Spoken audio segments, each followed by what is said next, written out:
My journey it's a long journey as it is for so many people. And, in the biohacking space, maybe mine's a little bit longer because I've been around a bit longer. But basically, how I came to this was a real evolution of my life. And so many of us come to this because of our own personal health journey.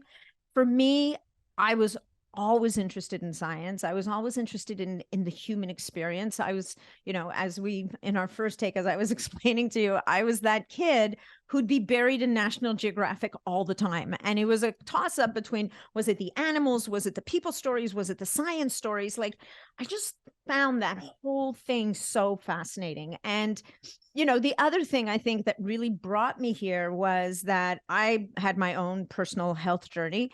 And as a C-section baby, my mom wasn't able to nurse me as desperately as she wanted to, unfortunately, which really set me up with a really depleted microbiome right out of the gate, which set me up for a lot of antibiotics as a little kid, which ultimately, generates its own kind of journey. And so as we were saying, when we grow up in a state like that, and especially in those days, there was so much less conversation and awareness around these things that you just normalize. And even now, people who come to me for coaching, or I'm sure your clients, people come to us and they say, I'm fine. I eat a healthy diet. I'm okay, but I really just want to lose these 20, 30, 40, whatever pounds, or 10, 15 stones. I'm not sure about the conversion. Kilos.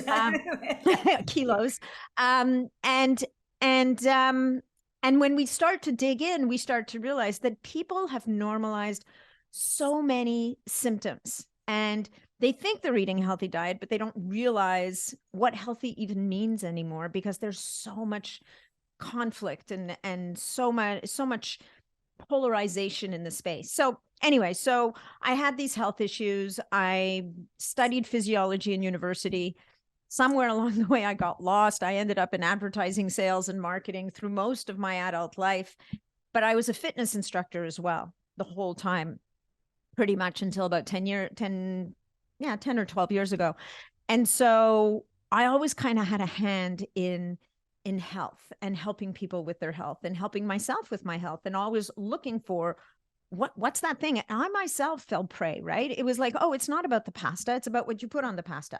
Then it was like, okay, maybe the pasta's not so good. Maybe I need to be eating this. Oh no, wait, they're telling me that meat gives cancer. Holy crap, maybe I shouldn't be eating that. And then the next thing you know, it's something else and something else.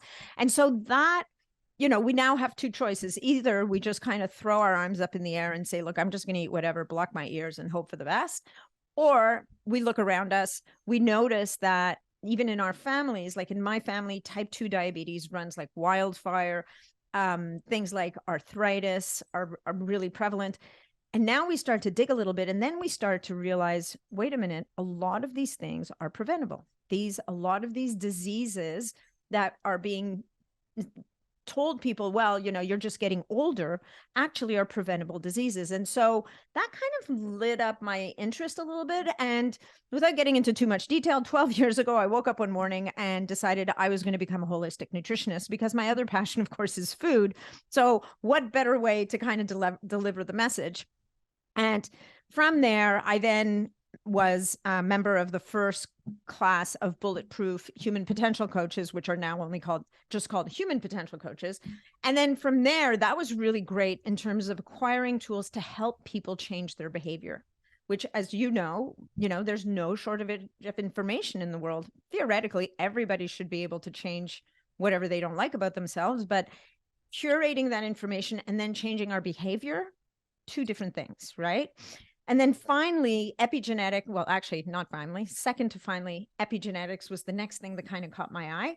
So understanding, how does our environment, either from the outside or even our inside and internal environment, affect the expression of our genes? And then the last kind of rabbit hole, I'll say, that I fell down, that I still haven't really come out of, was this whole world of peptides and peptide bioregulators. And this is where really this whole world of longevity and health span, because I think as certainly in more developed countries or first world countries, I don't know what the proper term is anymore, but in countries where we're less concerned about dying of infectious diseases or starvation, that we've solved for living a long time. What we haven't particularly solved is living a long time and being healthy and vibrant. And this is where I think the real work lives and the opportunity presents itself to us.